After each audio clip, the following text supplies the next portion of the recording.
pregnant, exhausted, and alone. Then a stranger whispered, "You're not finishing this trail by yourself. Before we begin, comment your country so I know where the story is reaching." New Mexico Territory, 1884. The land did not care who lived or died. By late afternoon, the dirt track had turned into a long, cracked scar across the valley. Heat rose from it in shimmers that made distance look like water and mercy look like a mirage. Each step on that road felt like an argument with the earth itself. Clara Hollis kept walking anyway. She was 8 months along, the weight of the child pulling at her hips, her back, her breath. The hem of her dress was torn and dust-stained, her boots long gone. Bare feet met hot ground, again and again, until the skin felt like it did not belong to her anymore. A thin rope crossed her shoulders and chest, tied to the front of a battered wagon that should have been pulled by a team of horses.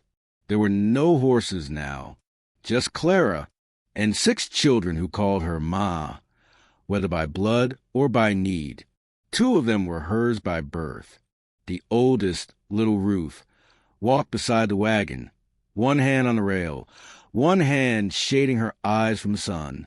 The youngest of Clara's own clung against her breast in a sling, too tired to cry, breathing in small, shallow pulls. The other 4 had become hers without asking. They were the children from the ambush 2 nights back. Children who had dived under splintered boards when gunshots tore through the dark and their world ended in one long, terrible scream. Clara had found them afterward, huddled in the dust near a burned-out wagon. Faces streaked with soot and confusion. She had not known their names. She still did not know them all. But she knew what it meant to be left with no one. So she had said, "Come with me," and they had come. The horse that once hauled her wagon had given out before dawn, ribs sharp, knees buckling.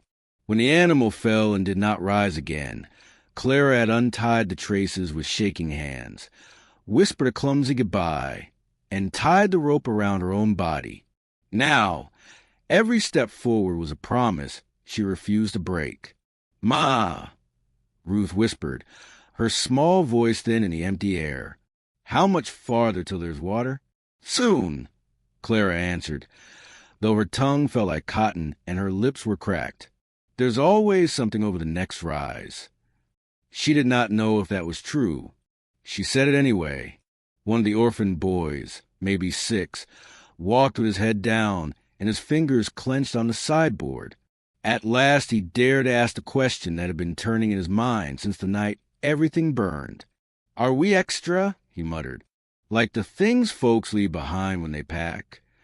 Clara's legs faltered. The rope dug deeper into her shoulders. Something inside her chest twisted. She wanted to say, "No, of course not." She wanted to say, "You are mine as surely as my own." She wanted to find a pretty answer to dress the truth. Instead, she swallowed hard and pulled the wagon onward. Words could come later. Survival could not. The sun slid lower, changing from white to a harsher gold. Shadows stretched long. The children grew quieter, even the little ones too tired for complaints. At last Clara saw it ahead, a clump of scrub and jagged stone that might mean shade, might mean nothing. Then she saw the circle. A ring of rocks, half collapsed, marked what once had been a traveler's well. Clara's heart lurched. She dropped the rope and nearly fell as she stumbled to the edge. When she leaned over, the inside of the ring spun in her vision. There at the bottom lay a puddle of brownish water. Not much, not clean, but water. Clara lay on her stomach, arms stretched as far as it would go. She dipped her hand in and cupped what she could, tasting grit and rust and life. She carried a few drops of the baby in her sling, letting them slide over his dry lips. He stirred, tongue moving weakly. Behind her, Ruth gathered the others close, staring at her mother with wide, hopeful eyes. No one spoke. Every sound in the world seemed to narrow down to Clara's labored breath and the faint slap of water against stone. She did not see the rider approach. When she finally pushed herself back from the well, arms trembling, she sensed it first as a change in the air, hooves pressing dust, leather creaking, the faint jingle of metal. She turned, sucking in a sharp breath. A stranger on a sorrel gelding stood a short distance away, watching in silence. He wore a plain shirt, sun-bleached at the shoulders, and a hat pulled low. Stubble darkened his jaw. His posture was straight, but there was a tiredness in it that hinted at too many lonely miles. One of his sleeves was pinned neatly at the elbow, hanging empty, the fabric folded and sewn with careful precision. Clara's heart pounded. "We've nothing worth taking," she said, voice rough. "Move on." The man did not answer right away. His eyes passed over the wagon, the rope, the barefoot woman with a baby at her chest, the cluster of thin children clinging to worn boards. Without a word, he swung down from the saddle. Clara stiffened, ready to stand between him and the little ones if she had to. The stranger did not come toward her, not at first. He only loosened the leather strap and pulled a canteen from his saddle. Then he set it on the ground, along with a cloth-wrapped bundle, and stepped back. "You don't know what I am," Clara said. His voice, when it came, was low and even. "I know what thirst looks like." Ruth eyed the canteen, eyes bright and unsure. Clara hesitated, body coiled, but the baby shifted and whimpered against her. The sound tore through what little caution she had left. She snatched up the canteen, tilted it carefully, and let cool water slide into the infant's mouth. Then she passed it to Ruth and the others, one by one, watching every swallow like a miracle. Only when the children had each taken a small drink did she lift it to her own lips. It tasted like metal and mercy. The stranger waited until the canteen came back empty. Only then did he speak again. "Name's Eli Ward," he said simply, "heading north." Clara straightened a little, one hand at the small of her aching back. "Clara Hollis," she replied, "heading anywhere that isn't death." Eli nodded once, as if that answer made all the sense in the world. "How long since you had a team on that wagon?" he asked. "Yesterday morning," Clara said. He tried to go on. He couldn't. "I wouldn't whip him for failing what no creature could bear." One of the younger boys spoke up, voice barely above a whisper.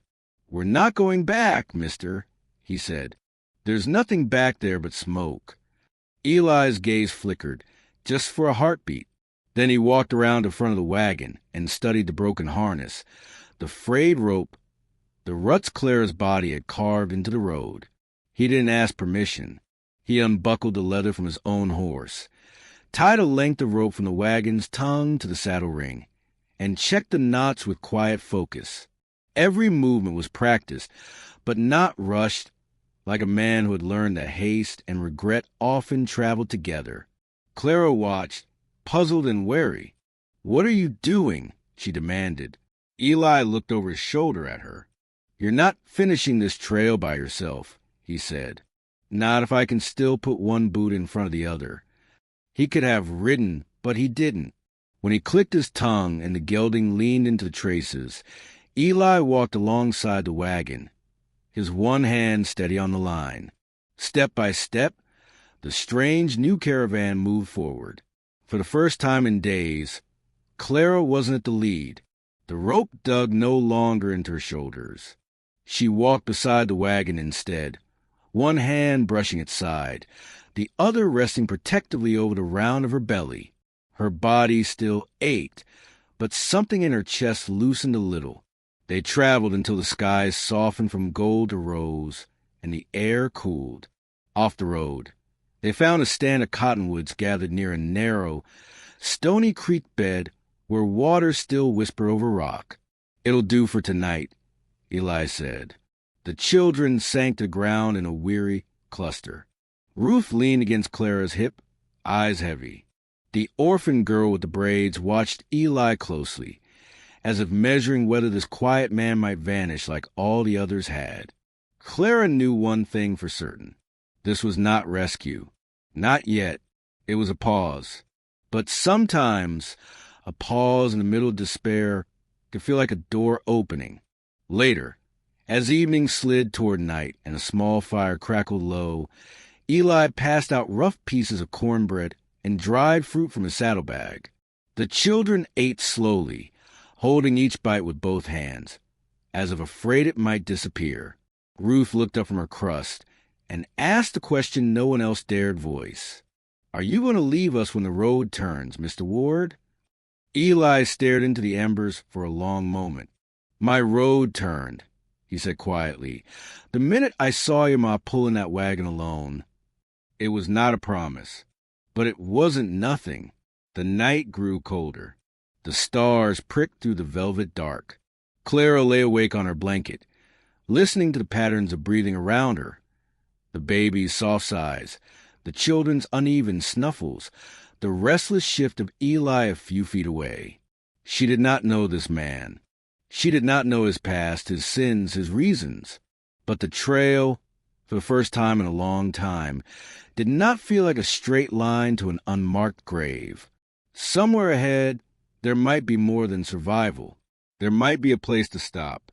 She closed her eyes with that thought in her mind, and for a few precious hours, the widow who had expected to die on the road slept like a woman who still had a future.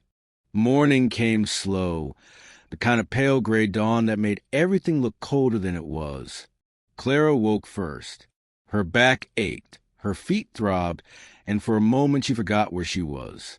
Then she saw Eli crouched by the stream, rinsing out a dented tin cup with steady, practiced motions. The children lay in a cluster, wrapped in thin blankets, their breathing deep and even. The world was quiet, too quiet for the desert. It felt like the land itself was waiting to see what they would choose next. Ruth stirred and sat up, rubbing her eyes. "Ma, is he still here?" "He is," Clara said, surprised at how much relief slipped into her voice. When Eli noticed him waking, he brought over a pot of warm broth he had started before dawn. It smelled simple but honest, wild herbs, scraps of dried meat, a handful of grain. The children reached for it with the kind of careful hope that came from too many days of going without. Clara hesitated before taking her portion. "You didn't sleep?" she said. Eli shrugged. "Someone needed to watch the creek. Coyotes get curious." Clara studied him. There was something about the way he spoke, plain, without heavy meaning. But every sentence revealed another truth he didn't try to hide.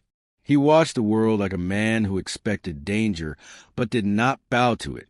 After breakfast, Eli hitched his gelding to a wagon again, checking the ropes and traces with calm attention.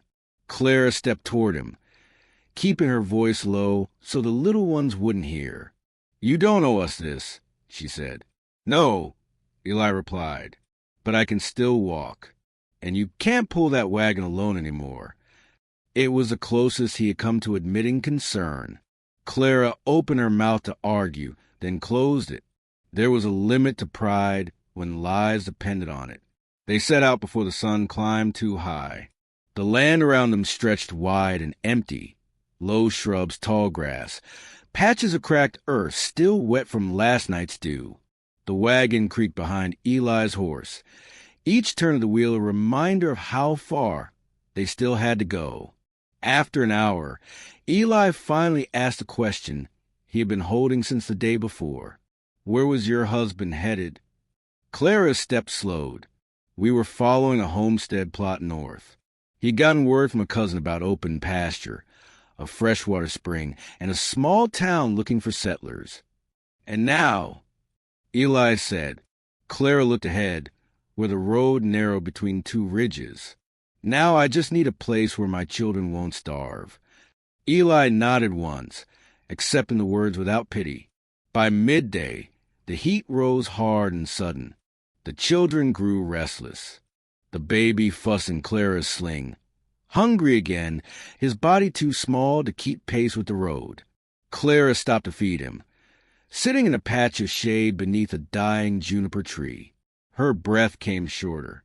Her spine tightened with each movement. Eli watched from a distance, not intruding, but not wandering far either. When they resumed walking, the trail dipped into a shallow ravine. The ground grew softer, easier beneath Clara's swollen feet. For the first time in days, the children began to chatter, voices echoing against the narrow walls. One of the orphaned girls, a thin child with ash-colored braids, walked beside Eli. "Mr. Ward," she said carefully, "do you live anywhere?" "No." She studied him. "Why not?" He didn't answer at first. Then, "Some folks carry too much loss to stay in one place." The girl considered that. "We got lost too," she said, "but we still got to stop somewhere." The simplicity of her logic made Eli stop walking for a moment. The girl skipped ahead, leaving him standing at the bottom of the ravine, staring at the dusty trail as if she had handed him a truth he wasn't ready for. By late afternoon, clouds crept over the sky. A restless wind swept across the land, teasing the edges of the wagon cover. Clara felt the change before she saw it. The pressure behind her ribs, the tightening sensation in her lower belly, the way her breath hitched for no good reason. "Not yet," she begged silently. "Not out here." But the ache faded, leaving only worry behind. Eli noticed the strain in her steps. "You hurting?" "Just tired," she said quickly.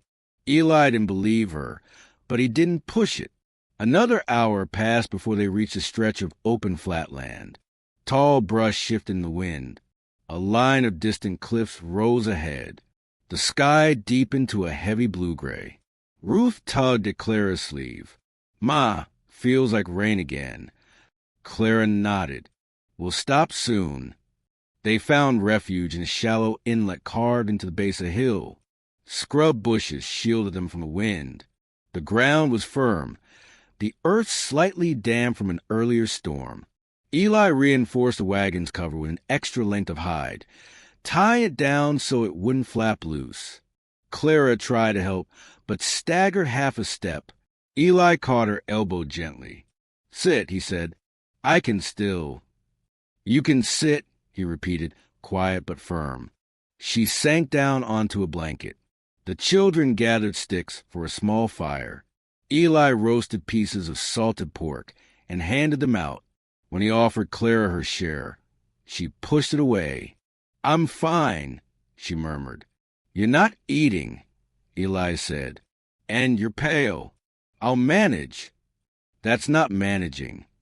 His tone wasn't sharp, but it did not bend. "You're carrying a child.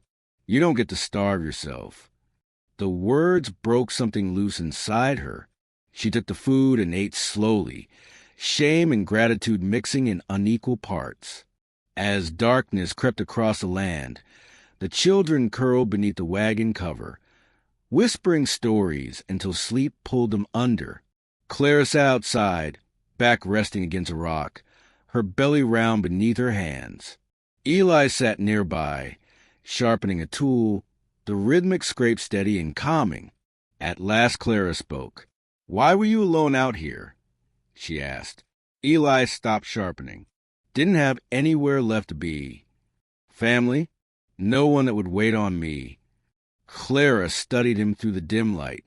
"Then why stop for us?" Eli shifted, jaw tightening for a moment. "Because I know what it looks like when someone is one step from giving up. And I know how it feels when no one steps in." Clara looked down at her hands. "I was close," she said softly. "Closer than I want to admit." Eli didn't answer. He didn't need to. A long stretch of silence filled the night, heavy but not uncomfortable. Then Clara winced. A slow tightening gripped her middle. She pressed a hand to her belly and steadied her breath. Eli saw it instantly. "You're hurting again." "It'll pass." But the next wave came sharper. Then another. Clara bit back a gasp and leaned forward. Eli was beside her in a heartbeat, one hand steady on her back.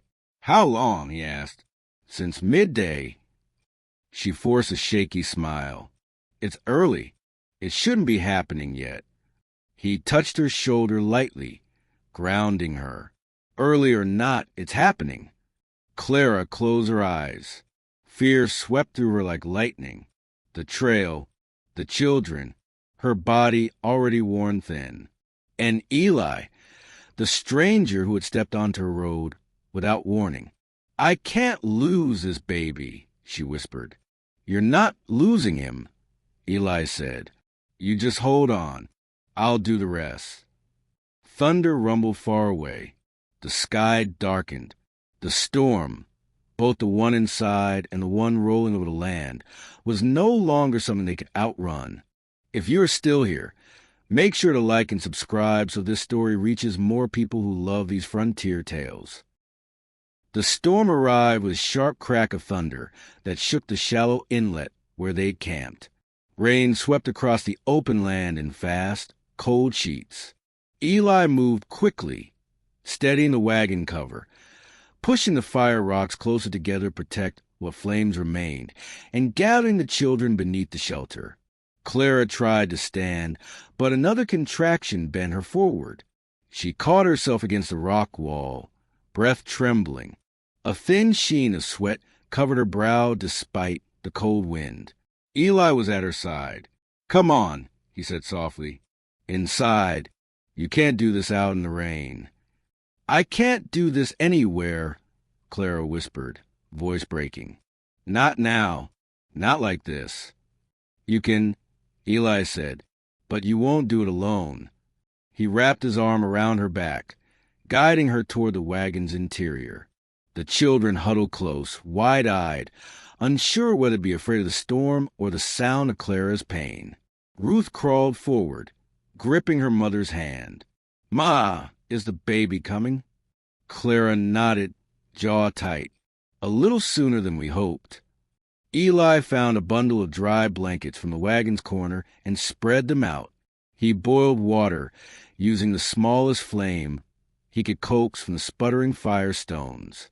His movements were steady, awkward with one arm, but sure. This was a man who had been through enough hardship to recognize when fear needed to be answered with action. Clara leaned back against the wagon board. Her breath shortened. Her hands clutched the blanket beneath her. Ruth stayed near her hip until Eli touched the girl's shoulder. You stay with the little ones, he said. Your ma needs room. Ruth didn't argue. She helped gather the other children in a corner, forming a small, trembling circle around the infant basket. Each of them glanced toward Clara with growing worry. Outside, lightning tore across the sky. Clara let out a low cry. Eli, it's happening fast. I know, he said. I'm right here. She squeezed her eyes shut through another wave of pain. Her nails dug into the blankets. Her breath shuddered. Eli knelt beside her, voice calm even as the wind slapped hard against the wagon. You're strong, he said. Stronger than anyone I've met on this trail. Clara let out a half laugh, half sob. I don't feel strong. You don't have to feel it, Eli murmured. You just have to keep going. Another contraction hit, sharper, deeper. Clara cried out, body curling forward. Eli guided her gently, supporting her with his shoulder, steadying her with his presence alone. The storm pounded the wagon roof. Rain seeped through the edges in thin lines. The children held each other, silent but watching, knowing something important was happening, something bigger than the danger outside. At last, Eli leaned forward, voice low and firm. Clara, it's time. She nodded weakly, her body tensed. She bore down with everything she had. The world narrowed to breath and pain and determination. Then a thin cry pierced the storm. Sharp, new, alive. Clara fell back against the blankets, chest heaving. Eli lifted the newborn carefully, wrapping him in the softest cloth they owned. The tiny boy opened his mouth and cried again with surprising strength. Eli smiled, a small, exhausted smile that revealed more heart than he'd shown since they met. "He's here," he said quietly, "and he's strong." Clara reached out with trembling arms. Eli placed the child against her chest. Relief washed across her face, softening every line. Tears slipped down her cheeks without sound. The children slowly rose and approached, forming a small semicircle around their mother.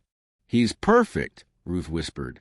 One of the orphaned boys grinned, wide and tooth missing. "He's loud." Clara laughed at that, a real laugh, weak but bright. "He's alive," she said. "That's enough." Eli sank onto the wagon floor, back against the wooden rail. His clothes were soaked. His hair dripped. His breath came slow. But there was a different kind of storm inside him now, one made of relief and something he had not felt in years. Clara looked at him over the baby's head. "Eli," she murmured, "you saved us." "I helped you," he corrected. "You did the fighting." "Then stay," she whispered. "Stay with us. You've already become part of us, whether you meant to or not."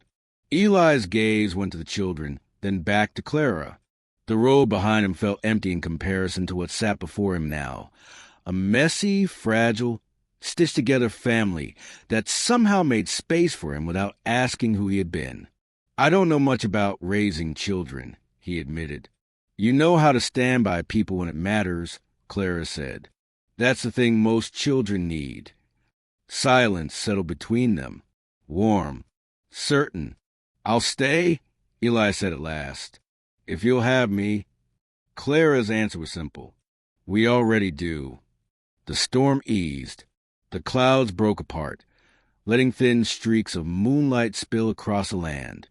The world outside the wagon was still soaked and battered, but inside, something new had taken shape.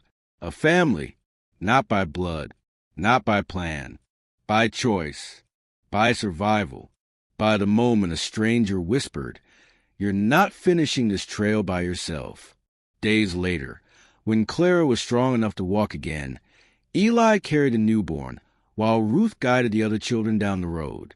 They left the storm-scarred inlet behind and followed the trail toward the town Clara's husband once hoped to reach. When they arrived, dusty and worn but standing together, folks paused to watch them pass. A woman at the well whispered, "Look there, the widow who survived the trail." Another murmured, "No, that's a family now." Clara squeezed Eli's hand. He did not pull away. Ahead, sunlight washed over the beginnings of a small settlement. Land, water, a chance.